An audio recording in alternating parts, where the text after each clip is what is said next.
It's my pleasure to welcome you all to the Living Good Lives Effective Hospital Discharge Planning for Adults with Learning Disabilities and or Autistic Adults to Prevent Future Admissions. This is the final webinar in a series of 3 webinars developed in partnership with BASWA, England, CQC, Skills for Care and NICE. The first webinar, which will be available shortly, focused on best practice commissioning, and the second webinar on creating a positive and therapeutic culture in hospitals with rights-based approaches. A bit of housekeeping before we start. So attendees, if you can remain on mute throughout the webinar. If you want to get in touch, ask a question or make a comment, which we strongly encourage you to do so.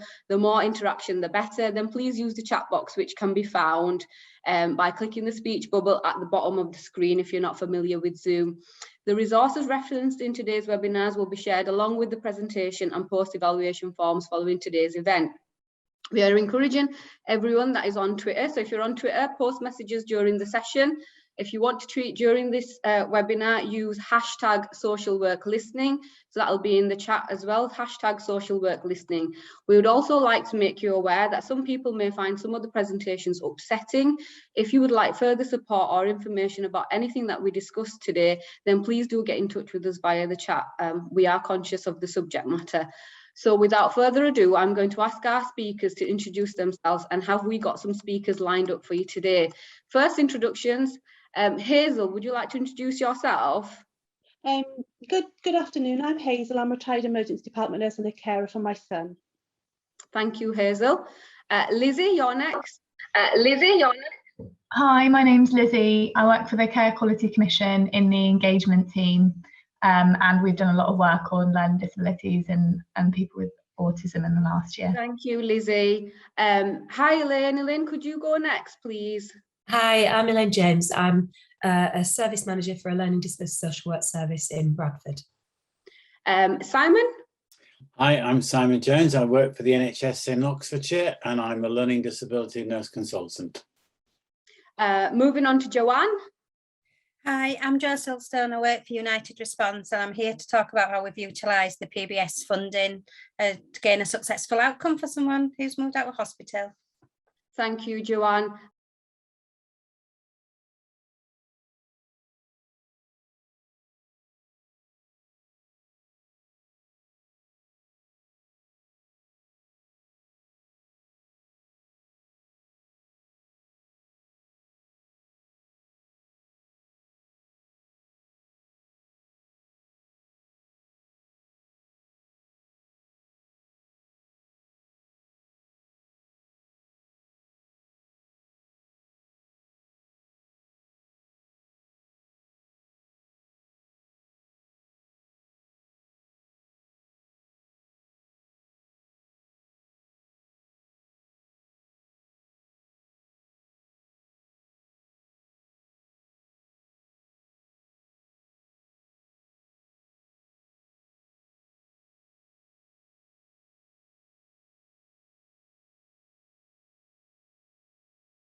That was Hazel speaking from an expert by experience.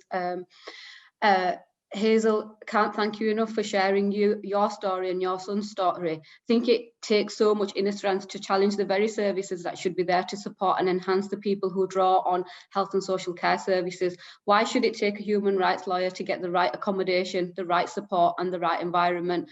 Who knows better than the people themselves and their families about what that care should look like? And Hazel refers to the SAR for Causton Park. For those who have read it, it's some real hard reading and some real pertinent questions that we should be asking ourselves as health and social care professionals.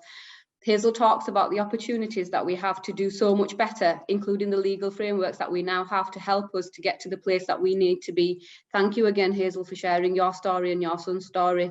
At this point, I'd like to now introduce Lizzie. I have said that if you've got any questions or comments, then please put them in the chat. We will have opportunity at the end to have some discussion. So without further ado, I'm going to pass on to Lizzie, who's the engagement manager from the Care Quality Commission.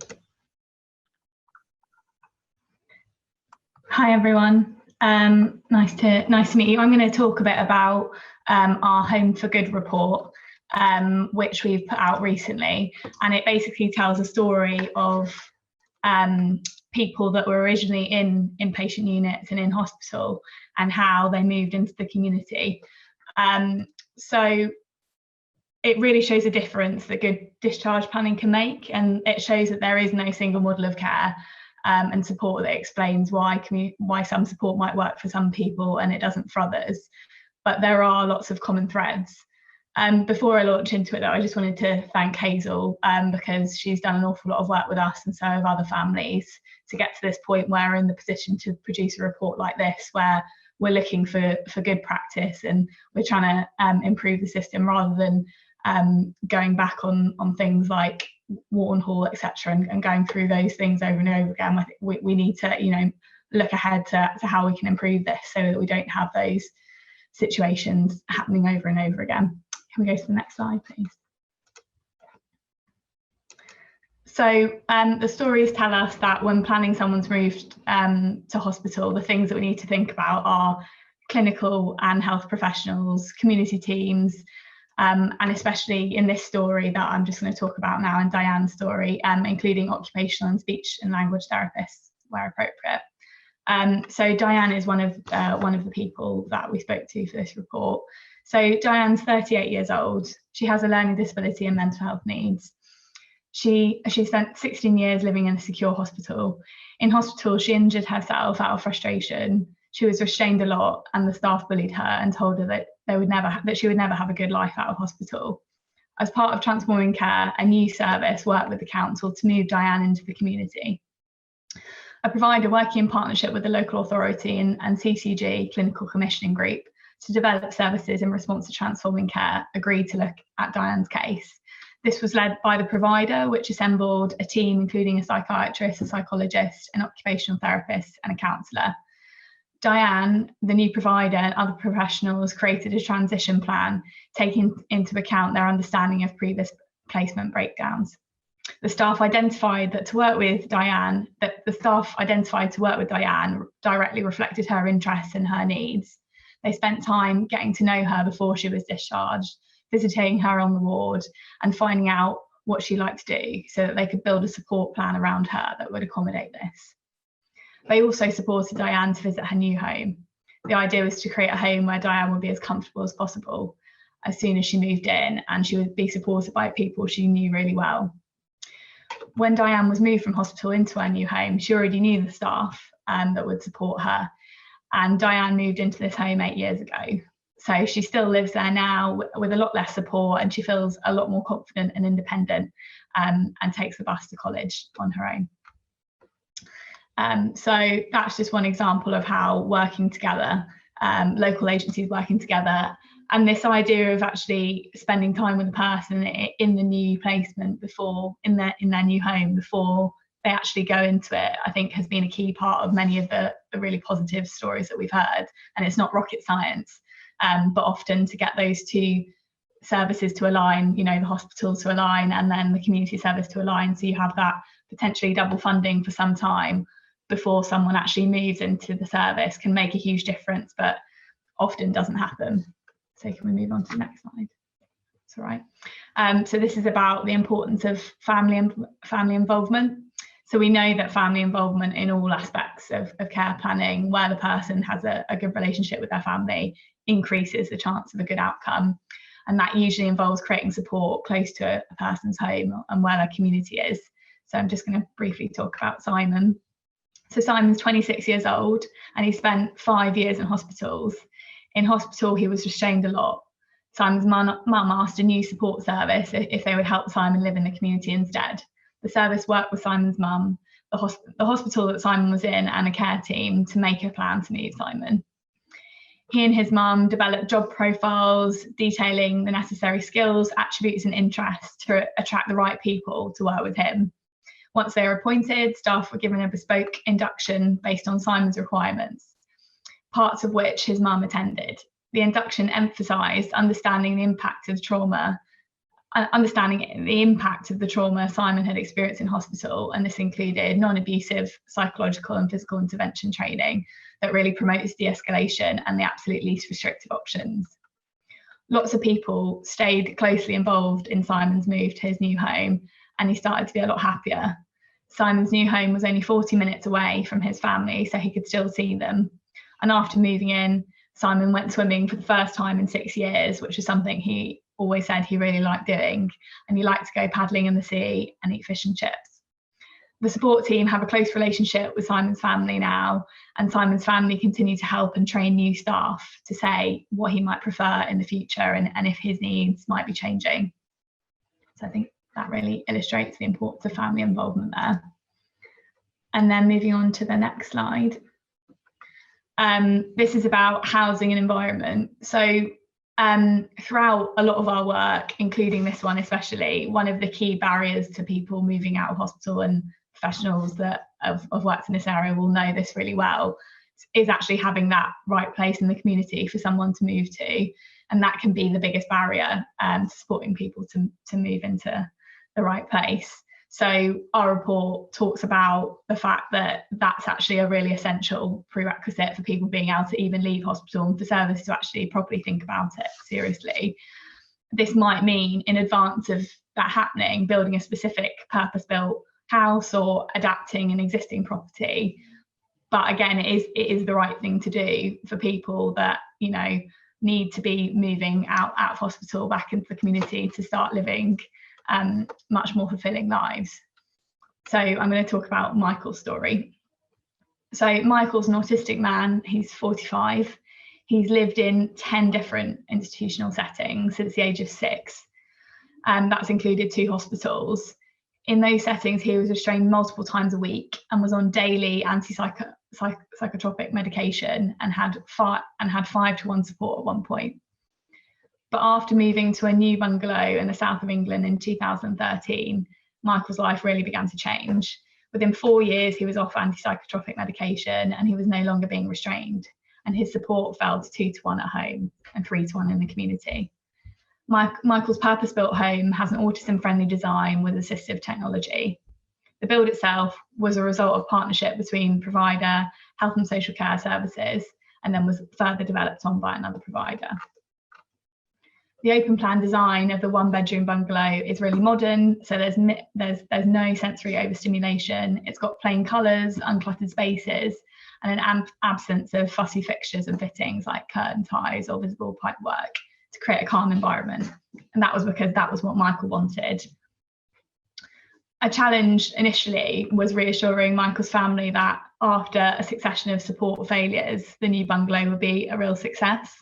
So his family were involved in the design right from the beginning and advised on colours and furniture that would make Michael feel safe and happy there. There was, an acknowledgement that the new environment might add to his anxiety. So the moving plan from hospital included storyboards to show the process so that Michael could see how it would look and how it would feel. And the bespoke environment that was created really provided the right backdrop for support.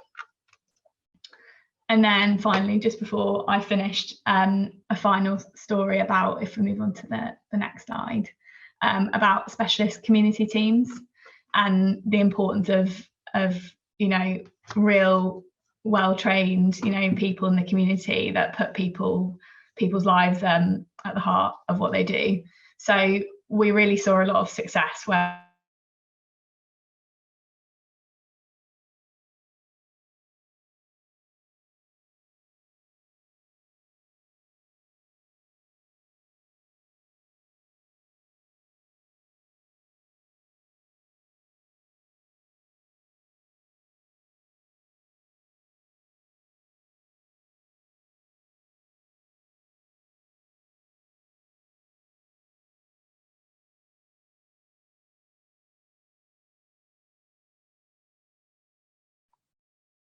Hi all, can anybody hear me? I'm getting lots of messages in the chat to say that the connection has been lost and there's no sound. I can hear you. Oh, brilliant. Hello, can you hear me now? Yeah. Yes. Okay, sorry about that. I think my browser just timed out. I'll crack on. George, who's 56, has moderate learning disabilities and is autistic. He spent 37 years, more than half his life, in 3 secure hospital placements. George's current support provider was selected via a local framework agreement, and it was designed to support people to move out of secure placements. Initially, some clinicians were really sceptical about community support for George. They thought he was too challenging and it would never work. And the provider really had to build trust with them to secure his discharge. Planning for the service took place during the pandemic, and much of it was managed digitally. So this meant the provider staff had to get to know George virtually, as COVID restrictions prevented actual face-to-face ward visits. But through this virtual contact, the provider's transition team identified George's interests and used a less traditional recruitment process to find support staff with similar interests to him. That meant that George had an instant rapport with his team. Once appointed, George's new staff undertook bespoke training before he moved into his new home, and since then, George and his team have been getting to know each other better. His staff adapt to his changing requirements by listening and responding to his needs, exactly like every human being should be. The provider's senior complex care lead supports and debriefs staff as needed, and George's team understand that his aggressive behaviour is his way of communicating that he's distressed, and also sparked by a failure of people to meet his needs and understand exactly how he's feeling. After years of living in institutions, George expected punishments like losing the privilege to go out and was constantly on his guard. But leaving hospital, George hadn't been physically restrained or punished by having things taken away from him. And staff continue to support him to understand that he has choice and control over his own life. So can we just move on to the final slide? So in conclusion, there are lots of common threads throughout that, but I think, you know, speaking to a lot of the families who've had children in a lot of the inpatient units, what they always tell me is it's not rocket science. And I think 2 things from gathering these stories for this report: 1, it's not rocket science and it is quite simple. Things like, you know, just making sure that the person knows where they're going to be moving and knows really, you know, knows the environment really well and feels comfortable, you know, and having a great staff team. But the second thing I would say is it was incredibly difficult to find these examples. So these examples are some of the only examples in the country where people have been in hospital for really long periods of time and have moved out again. But it really shows that it is possible to get it right if everything lines up. But if one simple thing, you know, isn't lined up, for example, someone isn't given long enough to get to know the environment that they might be moving into, or they don't feel like they've got a good connection with the staff team, that can set people back years and years and years. So although things might not be rocket science, you know, simple things all need to add up and all need to align for a person to be able to, you know, live their most fulfilling lives. So I guess in conclusion, investing in getting it right at the beginning does increase the chance of enduring success. So right at the beginning of that process, really understanding what that person wants and needs. And that doesn't just mean a favourable outcome for the commissioner, but it means someone, and that person, as all of us deserve to have, having, you know, the fullest, safest and most enjoyable life that they can possibly have. So that's all for me, and I'll hand back to the chair. Sorry about the technical difficulty. Thank you, Lizzie. And these things happen, so don't worry. Guys, if you've got any questions for Lizzie, please post them in the chat box. For me, there's a clear theme here, isn't there, from Hazel to Lizzie. The person at the centre of care and support planning is crucial. The importance of knowing that person's wishes and feelings, likes and dislikes, and crucially, the family being involved. A true partnership approach across health and social care practitioners. A good provider which has the knowledge and the ability to match people with the right skills and the right training and the right knowledge. And as Lizzie says, it's not rocket science. My final question from this presentation is, how often do we assess happiness as a key factor in the assessment process? Conscious of time, I'm now going to pass on to our next speaker, Elaine James, who's also been a colleague in my previous local authority. We have Elaine James from Bradford Metropolitan Council, who's going to be talking about learning disabilities and preparation for adulthood. Hi, thank you, Fazila. I was asked here today just to try to present a little bit of work about some of the change management transformation that we've gone through in our local authority, and Fazila's been a really important part of that journey before she went on to work for the Local Government Association.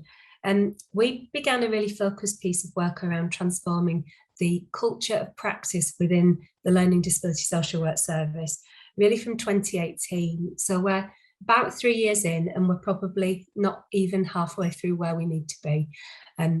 I feel quite humbled by listening to the earlier presentations, and quite anxious really about whether we are doing enough in light of what I've heard. But hopefully this at least gives you an indication of a few steps that we're taking forward. Fazila mentioned about how often do we assess happiness.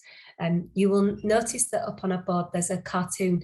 For those of you who remember Harry Benning, who used to produce Claire in the Community and The Guardian, and we're really honoured that this is a cartoon of a number of us that Harry did when we celebrated the 10th anniversary of the Mental Capacity Act, which is the single most powerful act and tool in your box as practitioners for trying to overcome some of the really thorny issues that sit behind it, not just being about alternative options that the commissioners make available to you, but genuinely about being the lone voice in the LD and within the MDT around a rights-based approach towards moving on cases in support and in solidarity with Hazel, with other family members, with advocates, and with people with learning disabilities and autism.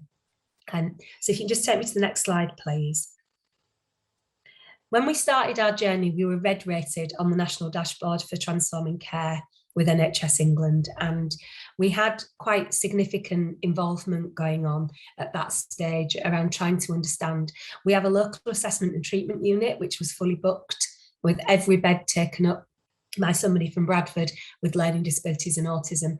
We had people who'd been shipped out of area as children, young people reach 14 or 15, puberty kicks in, and children's services quite often default to quite draconian responses of moving young people with learning disabilities and autism to out of educational settings. We then in adult services pick that up quite far down the line at the point when somebody's significantly institutionalised, has potentially experienced horrendous abuse in the system with active police-led safeguarding concerns taking place, all of which I've experienced over the last 3 years, and high levels of medication and harm taking place to them in those settings, and being moved around between NHS institutions and private sector institutions as if they're a form of commodity. There isn't a level of risk I've yet to find that can be described about a person in their assessment, that there isn't a provider somewhere for a price who is willing to take that risk off us and put in place, in one person's instance, up to 10 to 1 at all times. And if you can imagine for an instant what it must be like to experience 10 to 1, that's literally 2 people sat on each of your limbs and 2 holding your head down while you're in prone restraint. That's happening now in some of these settings. And we made a decision in light of that it wasn't enough for us to form an alliance or stand just in solidarity. We felt in our local authority that we needed to go further, and we were really heavily influenced by people who I am honoured to have had the time to speak to, such as Mark Neary, who quite rightly for his own reasons no longer wants to be in the public eye. But the experience of his son Stephen and Mark is one that every social worker in this country needs to learn and understand. And Sarah Ryan, who the piece you'll see on there, her name, this was a craftivism work stream where different people with disabilities and activists, academic activists, really challenged us about our thinking, and myself and my colleagues and Fasila, about wanting social workers to be accomplices in disrupting the status quo so that their voices were heard properly and their rights were properly respected and upheld. So we made it our mission to become rights-based as practitioners, and then look to see what could we find elsewhere that would help us on that journey. Next slide, please. Quite rightly, we started with people with disabilities. So over 12 months, we just listened, and we held 12 events across our districts. 600 people with learning disabilities and autism came to talk to us, and they talked about their wishes, their beliefs, their dreams, and they told us 4 things, which it is embarrassingly simple, that they wanted. They wanted their own home, and by that they really did mean a key to their own front door, not a property with 4 other people that they've nothing in common with other than perhaps age, perhaps gender, and their disability. They wanted a place to live that they could call their own. Jobs, real, genuine paid employment, not volunteering, and certainly not volunteering in a day centre where they get charged as a form of modern day slavery. Relationships, and everybody's really comfortable around relationships and friendships, but what we were really talking about here was about adult relationships, sexual relationships, sexual citizenship and women's reproductive rights. I tracked 14 young women with very mild disabilities who'd come through the through care system. 18 babies were removed over an 18-month period. All of those young women thought they were being assessed through the PAMS assessment in order to be supported to be good mothers. And the cycle of social work, disproportionate, unnecessary, unlawful, perhaps, interventions continuing with the next generation of young people. And they wanted hope. They wanted their ambition and their dreams. It's autumn, and we just thought we'd include these leaves. Every one of those leaves is a wish and a dream that somebody has about how their life could be different. And we kept all of those, and we've made that a manifesto about how we wanted to practice in our area. And underpinning all our assessments, all our support plans, all our reviews is a question about how well we do those 4 things all the time. Next slide, please. We underpinned that then with a toolkit of resources, and we reached out particularly to BASWA. We agreed, and we were accepted nationally when Lynn Romeo, as the Chief Social Worker for Adults, put out an invitation for areas to pilot the role of a named social worker supporting adults with learning disabilities.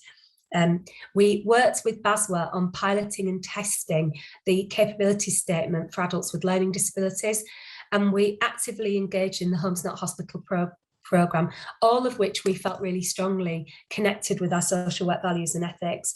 We moved on from UN's CRPD, the United Nations Convention on the Rights of Persons with Disabilities, and we made the rights of the child, Article 3 and Article 9, the right for any decision only to be taken in a child's best interest, and the right for children not to be just removed from their parents, and Articles 12 and 29, which is the right for lawful practice, the right that even if a person lacks mental capacity, that their wishes and feelings and beliefs should be central to any decision making.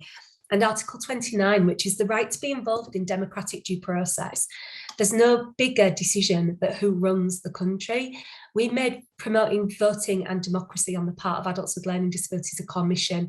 We've evidence over 5 years now that people with learning disabilities are 5 times more likely to exercise their right if social workers talk to them and tell them about their rights and absolutely support them in exercising those rights. And if you can make the biggest decision in the country, which is who runs it, then everything else is smaller, and every decision is smaller than that. And we made a decision that we were going to actively tackle within the MDT the continued dominance and hegemony of the Mental Health Act. The Mental Health Act and criminal justice has more inbuilt exit routes than the Mental Health Act. Continued detention under Article 3 is one of the most difficult things to challenge. And under under sections 3741, which is the forensic sections of the Mental Health Act, which are the ones particularly used disproportionately so often in the case of adults with learning disabilities and autism, it's really, really difficult for that person and for their family, without the intervention of human rights lawyers, to be able to challenge that and get a better outcome for people. We did find that quite difficult. Mental Health Act is really well known and really well understood and feels safe because you can do things to people by talking up risk. But we came to a really strong view that the more you talk about risk, the more you find it. And with work with Professor Chris Hatton, who at the time was leading the National Learning Disabilities Observatory for Public Health England, we actively proved that over all 42 transforming care areas that kept risk registers of risky people with learning disabilities were associated with higher rates of new inpatient admissions. So we made a decision as a local system not to use the R word. We talk about dynamic support. And we focus on a dynamic support register, not just for adults, but also for young people and children coming through the system. Because what families need is support that is dynamic, is personalised, is completely flexible around their needs, and they need to be trusted. That's really hard for local authority social workers who sit in the heart of enforcement regimes. But you have to trust families. We are really brief glimpses in a moment in family's time. Family is there forever, and they will make better decisions about how to support their family member than anything that we could dream up. Last slide, please. So does it work? We're really proud of where we are. In the last 3 years, we've halved the number of people with learning disabilities who we have detained where they lack mental capacity. We dress things up as support, but the legal definition is detention on the part of the state, where we've sought authorisation of the deprivation of liberty safeguards over the last 3 years. We've had no new detentions under Section 3 of the Mental Health Act in nearly 2 years now. And we have used the 136 suite, but we're getting better as a system collectively with health colleagues in coming up with alternatives to that. And we've had a very limited use of Section 2. We've built at very early stages of it, but it's working, a proof of concept, dedicated AMP hub within the Learning Disability Service. AMPs within CMHTs, AMPs on the general AMP rota are not suitable for this type of work. It needs a dedicated resource of named AMP BIA qualified, will become AMCAP qualified specialists who are under the management of learning disability social work management. We understand this agenda, and it's really different to anything else that you'll get within mental health. We have decanted our local assessment treatment unit. Nobody in our local unit is still there who's a Bradford resident. We're really, really proud of that, and we're working really hard as a system. We've developed new operating protocols with the nurses, and we meet every single week to review everybody who's remaining on our system list. And we are working very closely now on some of the hardest to move. Those are all the individuals detained under Section 37 to 41 of the Mental Health Act. And the judgment does make that more challenging, but I think the challenge isn't to do what some local authorities have done, which is commission social work against social worker, which actually isn't lawful anyway, because you can only defend your own assessment in court, not somebody else's. But why are we not challenging health back to commission different RCs? Where are the responsible clinicians who are prepared to uphold risk and support discharge plans without putting in arrangements that constitute a deprivation of liberty at the point when the person leaves the hospital? So, I'd strongly advocate you engage. I would particularly want to name check Liz. She is extraordinary, and one of the best things that could have happened to social work on a national level was Liz's appointment to BASWA. And thank you for your time this morning. Wow, thank you, Elaine. From what I've heard so far is people are not asking for anything out of the ordinary. They're asking for things that we take for granted, that you and I take for granted. Culture is huge in getting it right. Being open to challenge, but welcoming that challenge. Don't say that you want to be challenged and then don't listen to what that challenge is. Hazel talked earlier about legal frameworks that we have got in our toolbox, but what better tool than our existing Mental Capacity Act 2005, founded upon human rights, where the first principle is the assumption of capacity and the third principle is the right to make an unwise decision. I'll leave you with them thoughts, before I introduce our next speaker, Simon Jones, who's a NICE fellow and a consultant learning disabilities nurse. Over to you, Simon.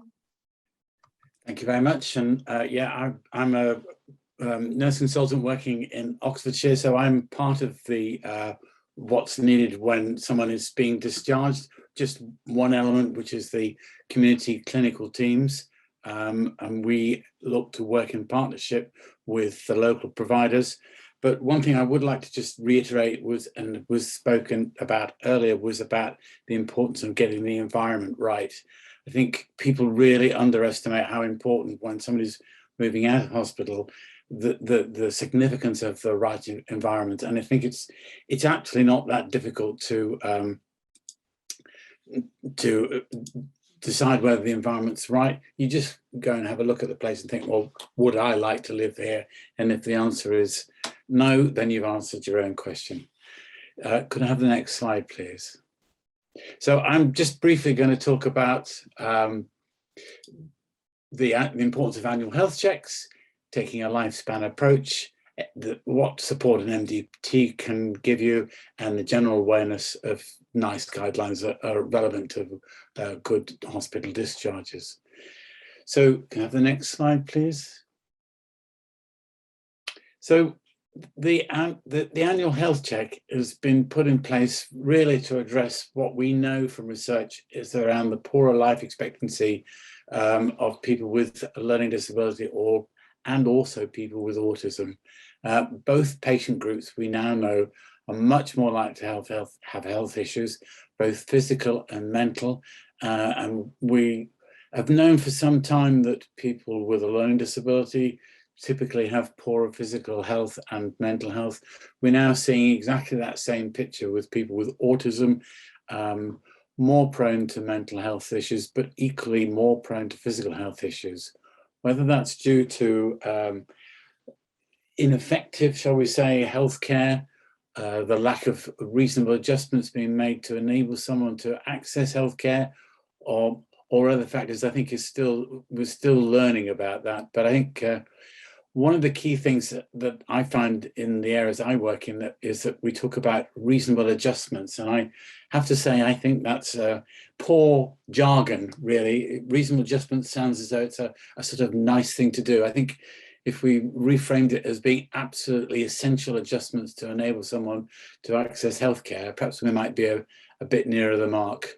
I think the other thing to bear in mind with making sure that we've got effective healthcare for these groups is that we really focus on the communication aspect of that, enabling the individual to both express what their health issues are and be equally well to understand what we are trying to explain to them.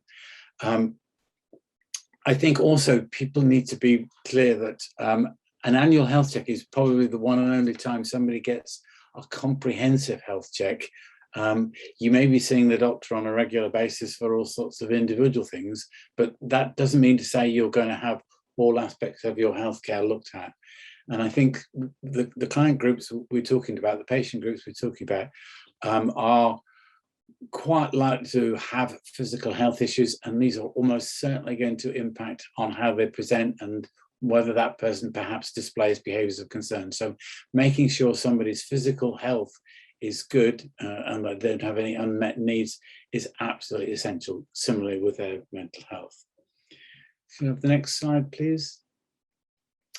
I suppose what I'm trying to emphasize in this slide is around the importance of taking a lifespan approach. We now know more clearly than ever that a person's physical and mental health and well-being are influenced by the wider determinants of health.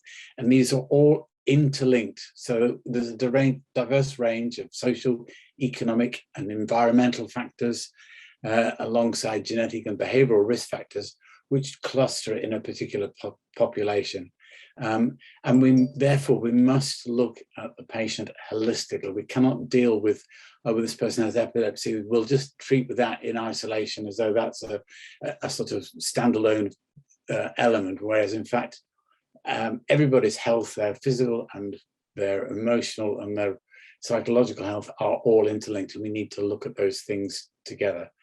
I think the other thing that we've learned around effective discharge is that when somebody's moving out of hospital, they need more support than they need. It's in terms of taking a lifespan approach, it is far better to invest in more support initially that the person needs. It's always easier to withdraw support if they're coping really well than it is to add in extra support later on. So when you're discussing with commissioners somebody's discharge plans, over-egg the pudding to start with. It's much better to do it that way around than to underestimate what's needed and then find you've got it wrong because you didn't have enough resources available.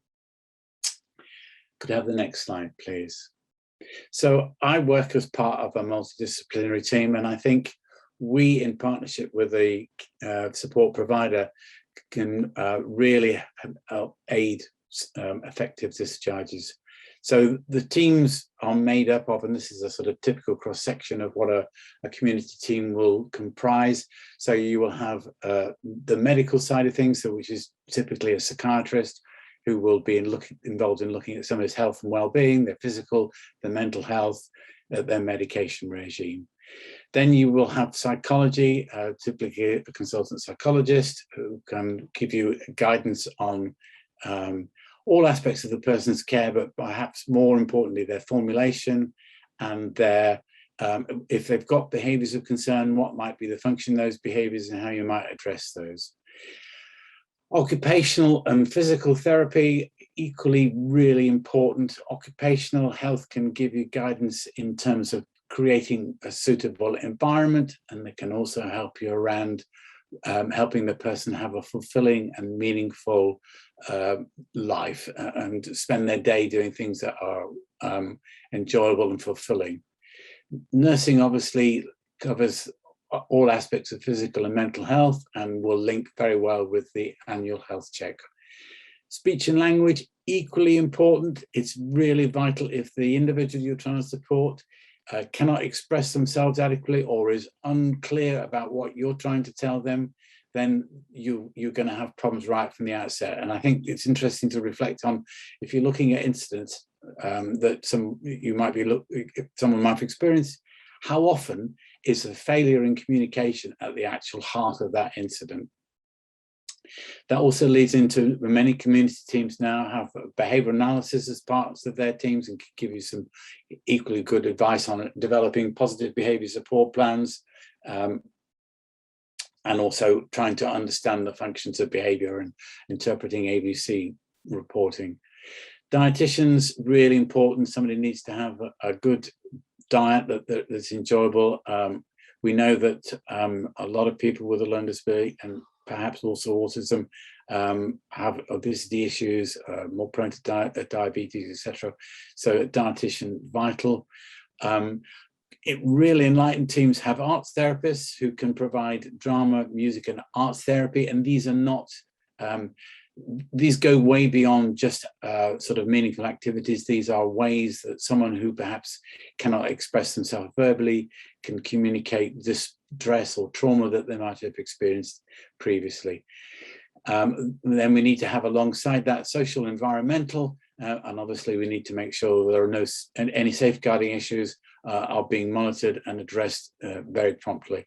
And lastly, it's important for the individual to be able to have access to advocacy so that their voice can be heard alongside that of their perhaps parents and carers who will also be able to advocate on their behalf. Next slide, please. Just lastly, the NICE guidelines that have been produced that are relevant in this area are the ones listed there. So ones around autism, a fairly recent one around people with a learning disability as they age, the epilepsy guidelines, the diabetes guidelines, the behavior that challenges or behaviors of concern guidelines, there's two of those, and then lastly, dementia. Those are probably some of the key documents that are relevant to this patient group. I think that's my last slide. So over to you, Chair. Thank you, Simon. Great to see such a wide range of professionals on your list of MDTs. My absolute favourites have to be advocacy and the fact that we've got colleagues outside of your usual health and social care practitioners, which includes arts, drama, music, etc. I have noticed in the chat that colleagues are commenting on health checks. We know the importance of health checks for people with learning disabilities and autistic individuals, and we know that people from the age of 14 should receive annual health checks. And despite this, there's a low uptake of these, and knowing that research shows that this can identify treatable health conditions, which can help improve quality of life going forward, and sometimes terminal illness as well. So we really need to look at that as health and social care professionals about what we can do in ensuring that people are getting those health checks in a timely manner. Okay. So any more questions, please put them in the chat. It's great to see that it's so lively. I'm going to now pass us on to the next speaker, Joanna Silkstone, United Response and expert by experience. Thank you, Joanne. Hi, if you can just move me on to the next slide, please, and we'll make a start. I'm just aware we're running a bit late, so I'll try and pull some time back. I've been asked to talk to you today about how we've utilised 4 years ago the Positive Behaviour Support Fund from Skills for Care. Looking back over those 4 years, a lot of things have happened, but what the PBS Fund allowed us to do was to look at a model of delivery for training around the person. In an era, if you think back 4 years ago, very traditional training model, we were asked to deliver training to people. We had generalised training around health conditions, mental health awareness, autism awareness, learning disability awareness. And at a time, reflecting on that in a classroom full of 12 to 25 people, all supporting different individuals, we kind of used this fund as an opportunity to do something different and strip all that back. We also looked at evaluation for training and learning and development around these services that we support, and they gave very little information actually on return on investment. They did the traditional happy sheets, the tick box, very little on outcomes, and I know we've mentioned a lot on outcomes today from previous presentations, but you know, the return on investment for learning and development you're looking at, were things like the outputs and graphs and charts, which absolutely told us nothing about the investment and training around. Sorry, I'm just looking at the chat. No, it's not available, I don't think, at the moment. Marie, thanks for clarifying that. But I think it's important to recognise that this whole personalised workforce budget and the outcomes it had on that individual. So what we did was we brought all agencies together around this individual, and we actually looked at the current training programme with the individual at the centre. So as you can see there, it was very person-centred around the individual. So we stripped back and looked at health conditions, diagnoses, and brought everyone together to come up with a personalised training and learning and development programme around that individual. And we involved all health professionals, people involved, families were involved, and like I say, the person was at the centre of all of this. So we were straying away from the traditional model of learning and development and being trained to. The person was very much at the centre and involved within this learning and development programme. We also looked at things like coaching and mentoring models, and I think what's really important for this to work, and hopefully I will prove that this model does work, is you've got to have a bottom line budget to do the coaching and mentoring successfully. I think some people might be thinking on this call now, you know, this is a high cost delivery at a time where challenges are faced with recruitment and retention. But I think looking at the outcomes for this individual, if I can just tell you where he is today, 4 years later, he's not returning to hospital. The individual, I'm pleased to say, is living a life they want, being empowered with the choices that he's making about his own life. He's living in the community, he's got presence, he's got participation within that community, and also not to mention the reduce of hours of support, and the individual is being supported by females, which is something that we got told would never happen with this individual. And recently, I am so proud to say, for this particular individual, the psychiatrist has now signed him off. Next slide, please. So the outcomes is, you know, is not to be underestimated, introducing the coaching and mentoring model for around the individual for the learning and development. So highs and lows, there's been a few along the way over the 4 years, which the manager and the staff team will tell you. But just to highlight a few from today, because I could talk about this all day really, is value-based recruitment. The manager was a real good leader and has got good leadership on that. The modelling a good practice from the manager herself with the skills and knowledge that she had. Again, this really worked, but the PBS fund allowed us to backfill her management time in order to be able to do the practice observations that were required around the staff team. The other thing you need to look at around the training when you are looking at joint training sessions is who's best to lead the learning and development programme. Is it health? Is it social workers? Is it social care? Is it a member of the family? Is it the individual themselves? But what I will say is when you deliver training around all professionals together on one training course, it enhances the richness of the training. It also allows the clarity in managing expectations and the roles of the individuals and the professionals involved in that person's support. We also can look at outsourcing skills as well. There were times when actually we thought we actually need to outsource some of this ourselves. Again, utilising the PBS fund to do that. Next slide, please. So where are we today? 4 years on, working alongside my role and particularly leading on the hate crime work, it's a VUCA world. It's up and down, it's changing along the way. COVID has brought that. But what it has done is reignited, due to the no mixing of staff teams on training and face-to-face training, it's reignited the whole person-centred support around learning and development. And that's been really great for us. So we kind of can apply this learning that we've got to other services now. But like I've mentioned before, just to mention, what we're highlighting now, unfortunately, through the hate crime work, focusing on the disability, is we're also now working with social workers and including the hate crime work and the hate incident work as part of commissioning a service. Because what we do find is many of the incidents, when we've been working with individuals in their own communities, many incidents have started through antisocial behaviour. So what we're doing is we are actually working as part of the work that I'm doing as part of the Leeds operational hate crime group, is we're bringing everybody together and we've got an information sharing agreement. So as part of that commissioning process, we're screening the hate crime or hate incident risk, which has been a great piece of work. And that's led by West Yorkshire Police. So we can RAG rate where people are homed and put the resources in to try and minimise that risk through safeguarding procedures. Because what we found in some of the safeguardings is we were really questioning whether the hate crime risk and the hate crime screening had been there. And what we do know from the work that we've been doing throughout the last 4 years is through the hate crime, it's definitely underreported, and that was because people were not recognising or acknowledging it. And also, unfortunate to say, through some of the services where they have had 3-to-1 support, 4-to-1 support, is around looking at, for instance, the environment we've looked at, but also don't underestimate the external environment, where you've got, for instance, staff parking issues, and that can cause issues within itself. So again, there's some really good work going on.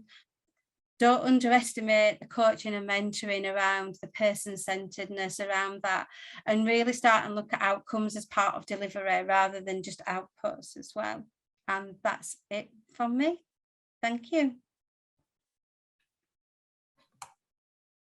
Thank you so much, Joanne. What I've taken, Joanne, from what you've talked about so far is what happens whenever we are faced with challenges, especially where that includes the F word. I've been told not to use the F word today. Yes, we strip back training and opportunities for learning and development.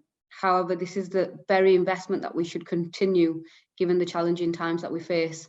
The return on investment isn't that just of a financial nature, as you described, Joanne, but improves the outcomes for the person that we support. And Joanne, you described really eloquently that this approach that you now use has avoided hospital detention, which is the very reason that we've got the webinar this afternoon. So thank you, Joanne. Okay, so I can see that the chat has been really busy and it's time to hear from you as we go to comments and questions. Please do keep sending them through, don't stop, and we'll answer as many as possible throughout the remainder of the session. We are running a bit late, but I still think that we've got lots of time to cover. Okay.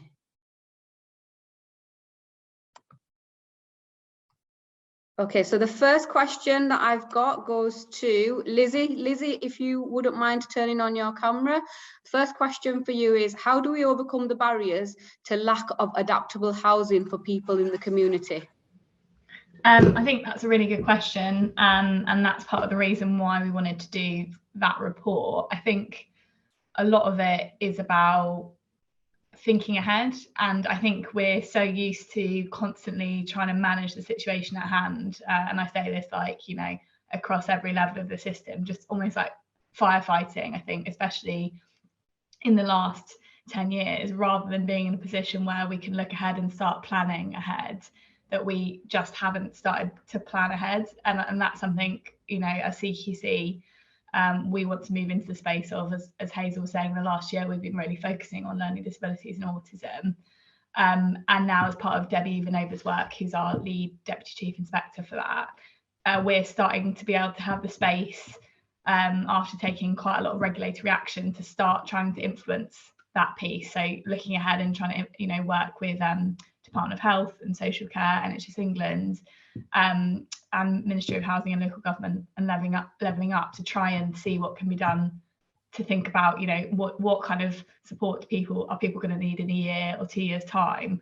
But all of that, I think, is about aligning the funding streams, which, you know, I know lots of people have made comments on, which is the main barrier. And I think everyone acknowledges and knows that aligning that and, you know, and getting people to invest in something that might not pay off for a year or 2 years or 3 years can be really challenging, but I think we're moving in the right direction. Thank you, Lizzie. You've used the F word, so I think I'm now off the hook for using it. So that's great. And thank you for that response. And I do think you're right that it needs to be a strategic, longer term approach to get this lack of adaptable housing issue right. I don't think it's something that can be done overnight, but certainly I think there's a desire for all of us to want to get there. Question for Simon. Simon, if you're ready, this question's for you. So your intervention was deemed as being really useful, and the question is, I am interested in what age this MDT intervention commences, i.e. once the person is 18 or when they're in children's services, and the person's also keen to know if you have a transitions protocol in place with relevant key stages, including adult services intervention. Does that make sense, Simon? It does, yes. And yeah, I work as part of the adult team, and it is from 18 onwards that we will take a referral from somebody in that category, but we will start working with people when they're 16. And so we do have a transition protocol, and we aim to have a smooth transition. I think the thing that sometimes people don't appreciate is that we work on an episodic basis, and most community teams do, i.e. we will take a referral for an individual around a specific health issue, and we will deal with that and then discharge. So we do not take everybody when they reach 18 onto our books, as it were. We will only work with the individuals where the primary healthcare system is not sufficiently specialized enough to meet their needs. So if someone, when they're 18, if their local GP, etc., can meet their needs, we will not get involved. We've only really got the resources to get involved where people need additional support. Thank you, Simon. I still suspect the demand would be quite high. I hope that answers your question, Susan. Question for all. Not sure whose phone that is. Okay, question for all, and I think this is a really challenging question from Judith, so thank you. Could we please look at how we use the term challenging behaviour? Yes, I really struggle with that term, Judith, as well, and how it's used going forward, as it's often used inappropriately, presented as a negative need as opposed to a specific and a positive area for need for children and young people, which in turn risks further stereotypical messages and responses. So I'm going to go to Hazel to respond to that first, if that's all right, Hazel. Yeah. I mean, with Paula McGowan, the Oliver McGowan mandatory training, you know, she's really pushed moving away from using the word challenging behaviour, because you kind of put all the wrongs on the child or the adult. And so I prefer distress behaviour, but I think the term is behaviour of distress.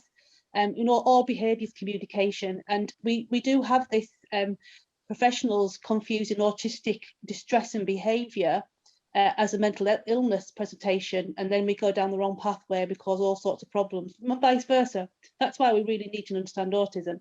So I don't like that, and I don't really like positive behaviour support. I take the B out and just have positive support, because that gives you a bit more, you're in the right frame of mind. You're right in the right frame of mind for supporting this person. Yeah, thank you. I echo, just to say, I really echo that, Hazel, and at CQC we've really moved away from using it at all. I don't think it's a very helpful term, and certainly lots of the families that I work with say that it's viewing someone as a set of behaviours rather than just someone that might be like upset about a certain situation. And then you're casting the net really wide, and you're including lots of different people who may have really different needs and really different feelings in one net, which I don't think is very helpful. So yeah, we're really moving away from using that. Thank you, Lizzie and Hazel. And I think it's really interesting, Hazel, just by removing that one word behaviour changes the whole connotation for positive support, doesn't it? Because the behaviour element indicates that there's something about that person's behaviour that's challenging, but actually it's probably our inability to understand what that person is conveying to us by displaying behaviour that we deem as challenging. So thank you both. I'm going to move on now because there's lots of questions coming through on chat. Andrew Gordon, question for you, Elaine. Is there anything available that explains the model that you describe in Bradford in relation to a dedicated AMP and a BIA service that's an approved mental health practitioner and a best interest assessor service? So over to you, Elaine. Yeah, not particularly yet, but there's emergent work around it. So there's a series of guides that were written that came out, evaluation reports that came out of the named social worker pilots, which the Department of Health and Social Care commissioned through the Office of the Chief Social Worker for Adults. That work has progressed on with Social Care Institute for Excellence, have started some work. They've spoken to us and they're working with others about trying to scope out some of the resources.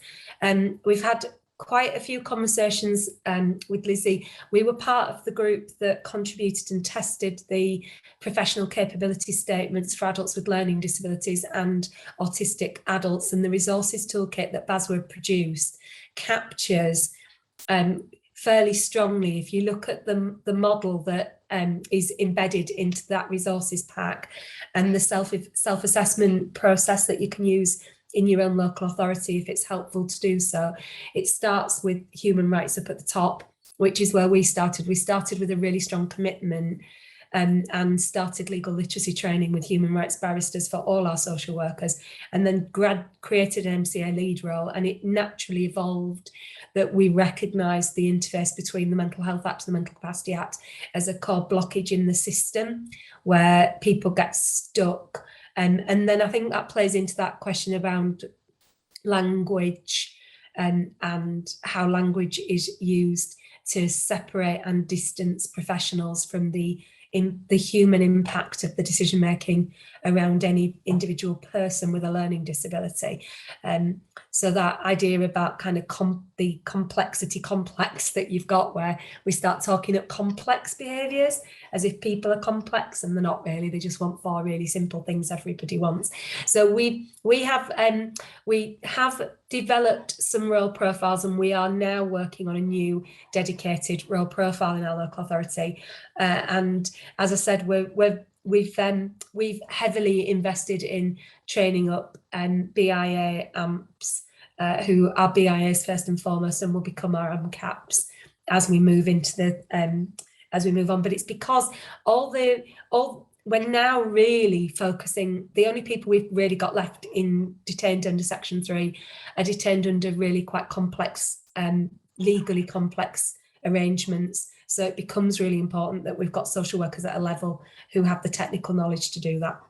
Happy to share anything we've got though. Thanks, Elaine. I think the key is for any practitioner that wants to get involved and undertake an action in a person's life is that challenge. What legal framework are you using in order to get involved in that person's life, which is a real human rights approach. Thank you, Elaine. 2 questions for you, Lizzie, that have come in. I'm going to ask the first question first and then move on to the other one, if that's all right.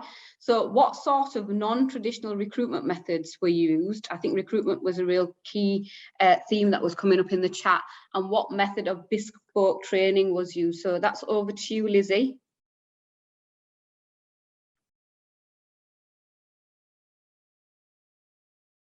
Lizzie, I'm wondering if Lizzie might be having issues.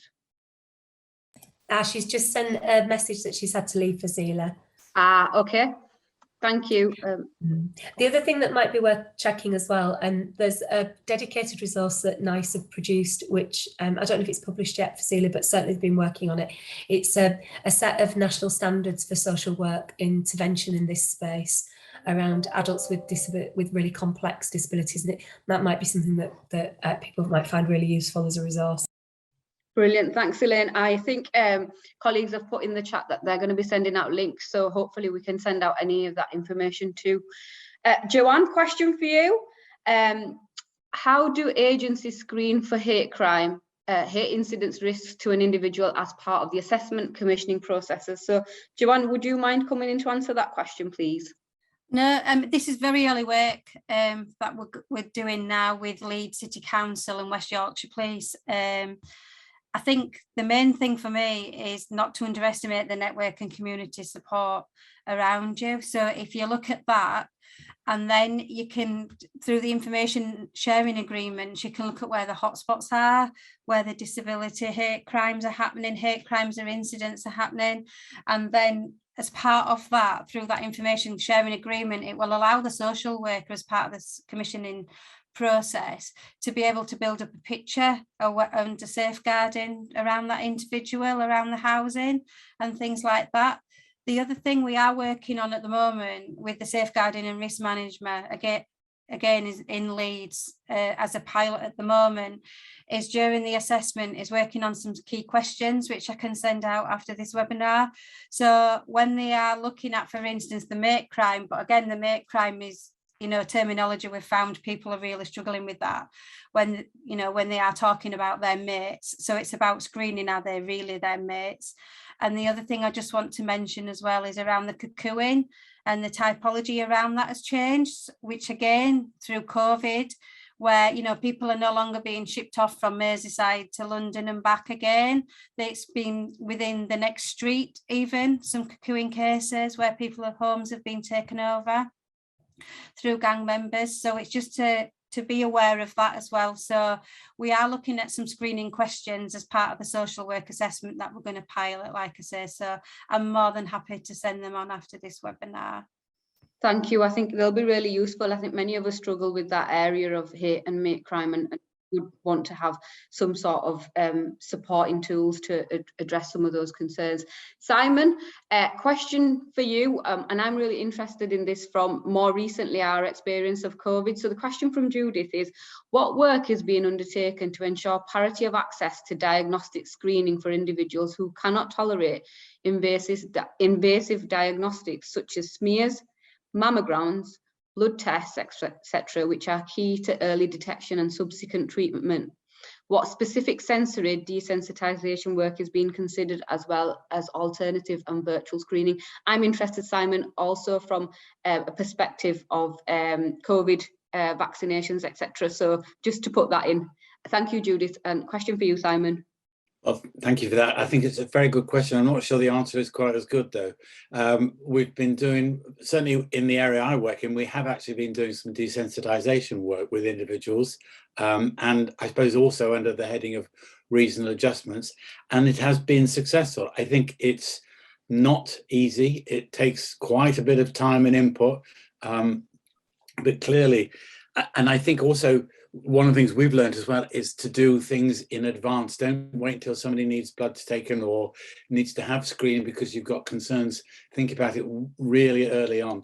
But you know, desensitization, as we know, is a very slow step-by-step approach. But a bit like reasonable adjustments, we need to recognize the importance of doing this work, because without it, you can't get somebody to have effective healthcare. There's no magic way of doing it. It's getting people familiar and comfortable with going into healthcare settings, and for them to feel more comfortable. It's interesting, during COVID, I worked at the vaccination centre we had in Oxford, and they set one up at Oxford United's football ground. And we had quite a few individuals come in there who would not have dreamt of going to a healthcare setting, but were quite happy to come to a football stadium. So maybe it's that sort of approach of thinking outside the box that needs to be done.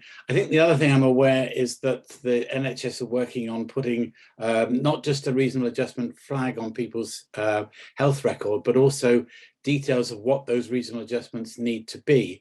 And again, I think that can encompass what the desensitisation work. I think it will also help that if the GPs and primary care have more understanding of the sorts of reasonable adjustments people need, not only will that help that individual patient that the GP is seeing, but it'll help their awareness of what they might need to do for other patients. But I still think, I have to say, I do think we've still got a long way to go. Thank you, Simon. I love that example of the football ground. I do wonder whether we're not flexible enough as a system, and that we're only flexible when it suits us. And actually, it was in the wider system benefit to offer COVID jabs in a football ground, and therefore it's worked, but actually has helped with identifying that we need to be a bit more creative. Thank you, Simon. Question for you, Hazel, if you don't mind, which leads on quite nicely from this question, is how do you initiate a pharmacy inspection that was referred to if you are concerned about the admin of medication? And what does this inspection entail? So quite a big question for you, Hazel, if you don't mind.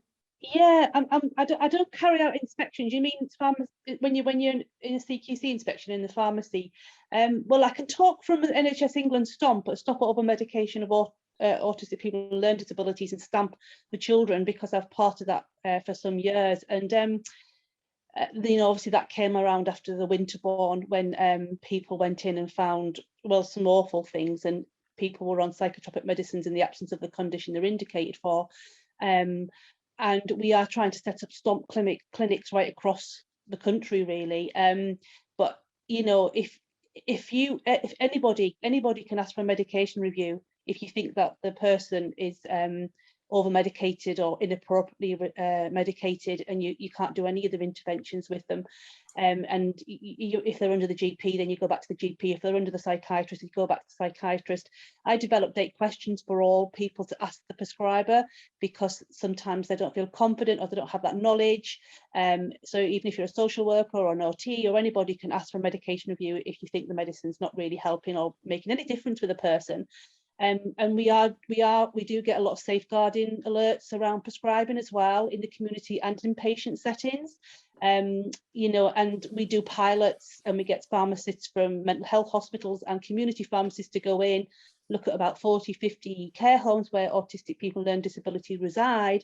And you know, we do find prescribing safety alerts, safeguarding around prescribing and physical health symptoms as well. So there's a lot of work to do. And STOMP is not anti-medicine. We know medicines can help people, but it's about the safe and appropriate use of psychotropic medicine, and you monitor and you review, and don't be frightened to de-prescribe, and don't be frightened to challenge and speak up, because if that person struggles to self-advocate and can't really tell you that what symptoms or side effects they're having, they can't put it into words, they're going to need you to advocate for them. Sorry, I don't know if that answered your question very well, but I can't see the context in which it was asked, but I think that was a really helpful description. And I think for many of us who've been brought up in a culture around doctors always know best, it's about having that challenge, that confidence to challenge, isn't it? And when it's your loved one, then you often feel like, if I challenge, will it impact on the service that they're going to get going forward? And I think that's where advocacy is crucial, to support people to challenge appropriately. And I think the comment that you made around medication often works wonders, but often actually you just need to see what works and what doesn't work. So don't be scared in changing that medication or reducing the dosage to see if that helps. So thank you. Conscious of time, I know we're going to finish in a minute, but I just want to ask this last question, Chair's prerogative, to Hazel. How do we encourage providers to not see anyone as too challenging for discharge? I think that that will really help sum up this webinar. So you've got a minute, Hazel. Oh gosh, well, I can only speak from personal experience in the families that I support. You know, it's often that's the question again, sorry. So one of the questions was around what can we do to make sure that providers don't see anyone as too challenging for discharge? Yeah, I mean, that's the thing, and often it's because the lack of knowledge around autism and learning disabilities, or even mental health issues as well. And it's the lack of knowledge, the lack of training, and listening to the families and listening to the person. And if the person is non-verbal, you find ways to communicate with them and see them as people, not resources. That they're people, and don't see them as a diagnosis or a deficit or a disorder. You know, a diagnosis. We shouldn't have diagnosis-led services. It's about looking at the person and listening to the person. Thank you. Perfect. Thank you, Hazel. So yeah, no longer a need for diagnosis-led services. It should be needs-led and person-centered. We are out of time, unfortunately. It's now 56 minutes past. So I'd like to just sum up some of the key points, which was around the person being at the centre of decision making, the fact that we need to approach this from a multidisciplinary perspective and not just include the usual practitioners, but a wider range of practitioners that include arts, that include speech and language therapists. Occupational therapists are huge in ensuring that we've got the right environments that people can be discharged to. Colleagues who've been here have spoken from their own experience, and they've said who knows better than the person themselves, the advocate and the people that support them every day, which are families and their loved ones. And finally, that question that we had is nobody should be too challenging to discharge. And I use the word challenging in the loosest context because I know we've had a conversation about the appropriateness of language. So nobody should be too challenging to discharge. And I leave you with that thought. And I thank our partners today, Care Quality Commission, Skills for Care, NICE, and our speakers, of course. Without this, couldn't be possible. Hazel, Lizzie, Elaine, Simon and Joanne, thank you all very much for joining us today. What an afternoon it's been, and that's not me being biased at all. Links to the slides and resources from today's webinar will be emailed out in the next few days with a short post event evaluation form. If you could fill those in, that would be really, I would be really grateful, because we never know what we're doing right unless we have those feedback forms. And it will help us develop future events going forward. Thank you all for your contributions. Goodbye.